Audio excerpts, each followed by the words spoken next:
Most fans of 40k have fond memories of a little game called Dawn of War, and for good reason. The look, feel, and sound of Dawn of War is what it's like to be in the world of Warhammer 40,000. The fun part, the battles, getting to roleplay as the most powerful entities in all of 40k. In reality, we would all probably be this guy, if we were lucky.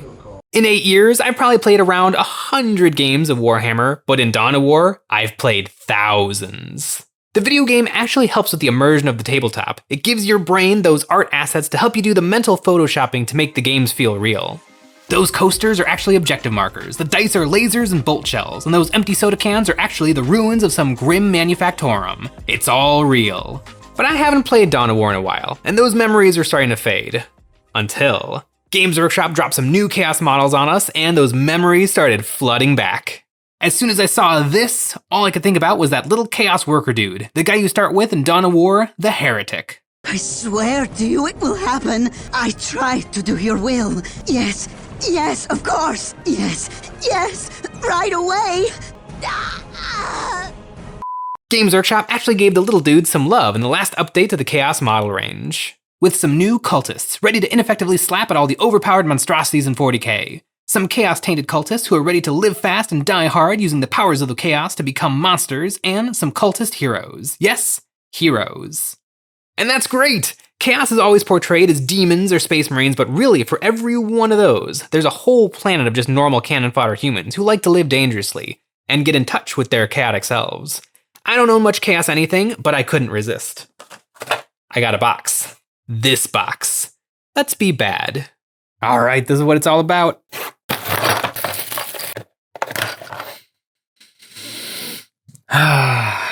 New model smell. If only old models smelled as good, then I wouldn't have a pile of shame.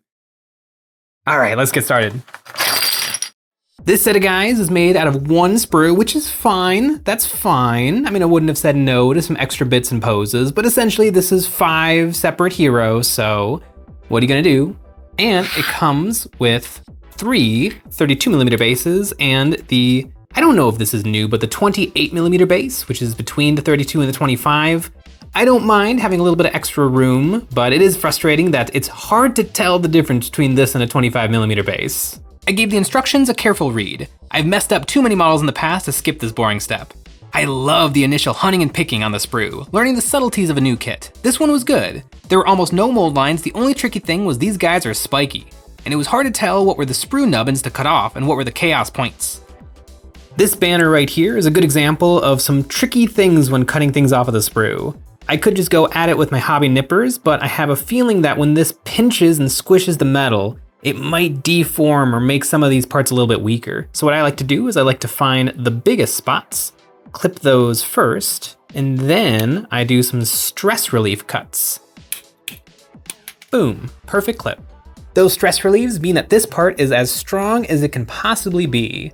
Now that's not gonna save it from breaking when I inevitably drop it on the floor, but right now, it is perfect. On the demagogue, she has a little walking stick that I don't really like, so I clipped off the stick, leaving her little tentacle holding a skull. Perhaps that skull belonged to her assistant, a keepsake of her long and messy political campaign to get elected cult president. What I find interesting about this model is it's not necessarily unique to Chaos. In the Imperium, there's plenty of demagogues. They probably look a lot like this. Maybe with a few less tentacles, although there's probably still plenty of skulls and spikes. Games Workshop tends to kind of forget about that the Imperium is not the good guys, and it's pretty much exactly the same to worship Chaos or the Imperium. They're both gonna end horribly. Arguably, it's better to serve Chaos, because at least you're gonna get to do what you want to do, until your unfortunate end. Having built these suckers, I glued everything except for the Blessed Blade's faces. These will be super easy to have as sub-assemblies and make the painting a breeze. On all these models, they had some seam lines on their cloak. Some of these were so small that I could just scrape them smooth with my hobby knife, but on the larger ones, I had to gap fill. I like Tamiya gap filler. I brushed on some plastic glue and then poked some putty into the gap. This stuff dries quick, so in no time, I could sand it to perfection. Now with the models built, it's time to get them on bases. And I want their bases to be positively epic, which brings us to today's sponsor, Epic Basing. Take it from a guy who loves basing and has made 80 videos detailing how to use arts and craft supplies to make cool bases that Epic Basing bits blow all of those out of the water. Epic Basing has made tons of beautiful bits ready to spice up your wargaming miniatures. Designed in such a way to be easily added to your bases to complement your minis, they have big bits, small bits, tall bits, short bits, plant bits, bone bits, rock bits, living bits, crab bits, tree bits, fungus bits, sewer bits, and every other type of bit you can think of. New this month to Epic Basing is some swamp bits, perfect for creating some disgusting quagmires full of tall grasses and birch trees. And as if that was not enough to get you excited, they have squirrels. And even if you don't have a 3D printer of your own, Epic Basing has you covered, with ready-made resin models available to purchase from their website. These epic bits add so much to your models and are really fun to paint, so head on over to Epic Basing, and the first 50 people to use our discount code BITSOFBATTLE will get 15% off your order of epic bits from Epic Basing. Nick printed all these pieces for me on the Anycubic M3 Premium with Siraya resin, and that combo really shows off how great these bits are. I chose the Battlefield Bones, Skull Collector, Demon Stone, and Demon Stone Landscaper bits. These will make for a very chaotic battlefield. I mixed up a little bit of Milliput and squished this into any gap that did not have an epic bit. I glued my guys down so I knew where they would go and where I still had room for more decorations. I loaded up as many bits as I could fit on these bases. Usually my models are just standing on some sand, so I really wanted to take advantage of all this stuff. These bases are epic. I don't know how I would do this without the bits. I guess freehand sculpt everything myself. The problem is, I'm not that good a sculptor. These badass bases were built, now time for some painting. Step 1, as always, is black primer. I love watching the primer cover up all the different colored materials that go into the model. It's like a magic trick. 1 second it's plastic resin, epoxy, and glue, and the next second it's a real chaos cultist. After the black primer, I sprayed all the minis with some dark red. A little experiment. Perhaps a dark warm base coat will shine through on the finals and add something. These guys are covered in lots of wonderful little details, and details are my favorite thing to paint. So I'm gonna try to rush through the base coating as much as I can, because I always get frustrated when I spend forever base coating, and then by the time I actually get to do the painting I really like to do, I'm kind of burnt out and I'm just trying to get it done. So hopefully the airbrush can help with that. I used some Vallejo metal duraluminum on all the weapons and armor. I sprayed this first because metal through the airbrush tends to go everywhere, so I can make a mess now and clean it up using the next few layers. Also, I'm spraying silver, but in the end, these guys will be gold. It's a little trick I like to do. Silver, and then an airbrush or glaze with some orange ink. This color is transparent, so it doesn't cover up anything and it just tints, and I find it makes a wonderful rich gold. That is better than any gold paint I've ever bought. And I can make the gold lighter or darker by spraying more or less orange.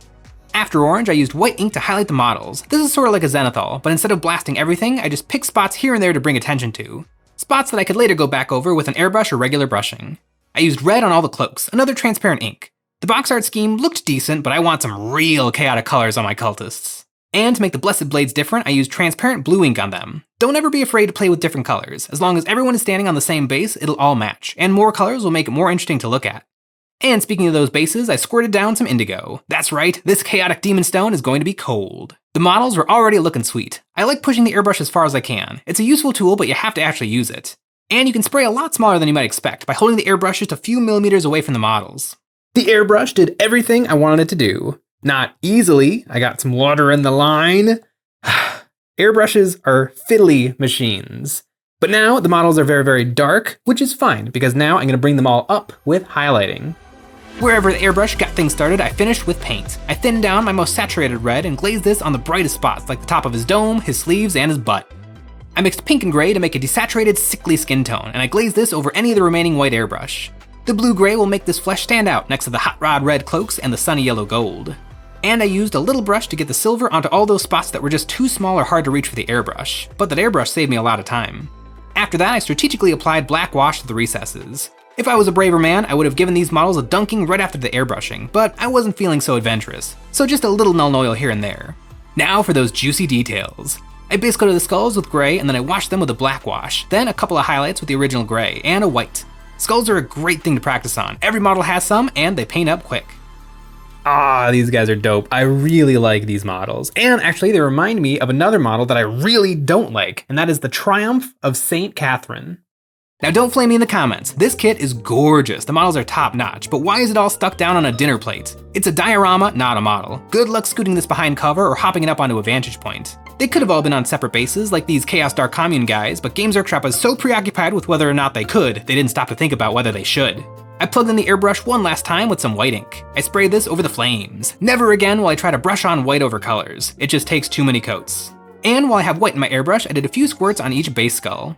For the fire, I have finally found a recipe I like. I put down yellow ink onto 3/4 of the fire, then a stripe of orange near the wispy tips, then a stripe of red moving further up the fire, and then a bit of black just at the tip of each flame to show the fire turning into smoke. I used transparent inks for this, but contrast paint or speed paint would also work great. Now it's time to finish off those epic bases, and man, they already look really good. I think a good base kind of makes for a good model. Like if your model is at 70%, but your bases are also at 70% cool, it kind of elevates the whole project up to 100%. I dry brushed the bases with some gray to bring out all those lovely sculpted details, and then I made up a pigment slurry, a little bit of brown pigment powder, and a generous squirt of water. I splashed this all over the bases. Brown will make them a little more natural, but black would have made them dark and scary, or red would have made them look very alien. Pigments are awesome. And now it is time for the most noble of all the painting rituals, painting the rim of the base black.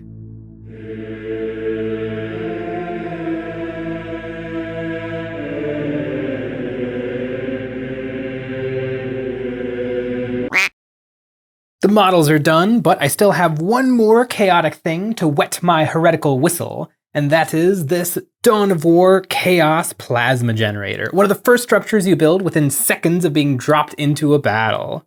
And where did I get such a thing? Well, the Eons of Battle Patreon. Over there, we have new STLs available monthly. This month, we have the Lord Acolyte and a whole bundle of Dawn of War-inspired Chaos terrain, as well as a welcome pack that includes even more Dawn of War-inspired terrain for Space Marine, Imperial Guard, and Eldar, all hosted by Comics, Games, and Things. We also make weekly Patreon-exclusive videos and host Discord hangouts. And we have merch, link in the description. I don't want my Chaos Cultists to feel lonely standing next to a sea of my filthy loyalist terrain, so this generator should make them feel right at home. After a black prime, I mixed up some dark gray onto my wet palette. I used a giant dry brush to wipe this color onto the model. This will leave a little black primer showing and give an uneven appearance to the generator. Now for some metal, and Chaos always has a burnished brass thing going on, so as you already know, a few drops of silver mixed with a drop of orange ink makes for a lovely gold. I went nuts dry brushing this thing and made every detail and edge glitter. It's the simplest thing, but it makes a huge difference. I could paint a dozen of these in the same time it took me to paint these cultists. Now I need to get at that plasma tube, so I yanked the model apart and then airbrushed white onto that big, powerful Chaos rod. And while I had white in my airbrush, I sprayed the lamps and the glow on the inside of each wing. Then more, you guessed it, transparent inks through the airbrush, magenta this time. This tinted the white and made for some nice hot plasma glow. And a little yellow on the lamps. Now I reassembled the model and dang, it's looking sharp.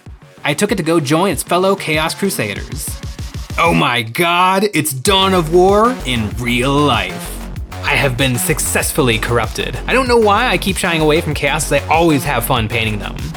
The cult demagogue, the voice of the cult, the political leader who brings out the worst in the cultists to help them achieve the best. The Iconarch, the banner dude, whose evil and very heavy looking banner riles up the cult to maximum zeal. The Mind Witch, the Psyker, whose real body has been destroyed by the unnatural powers that it has chosen to dabble in. You might say they dove headfirst into chaos. And the Blessed Blaze, the Master Swordsman. Blessed to some, cursed to others, they wield ritual swords ready to defend the cult and tank power fist punches for the more important characters. I'm gonna go find some more Chaos stuff to paint, and if you want more Chaosy goodness, you might like the last Chaos video I made where I kit bashed a squad of Chaos Legionaries out of normal Chaos Space Marines. Man, I want to play some Dawn of War right now, both on the PC and in real life.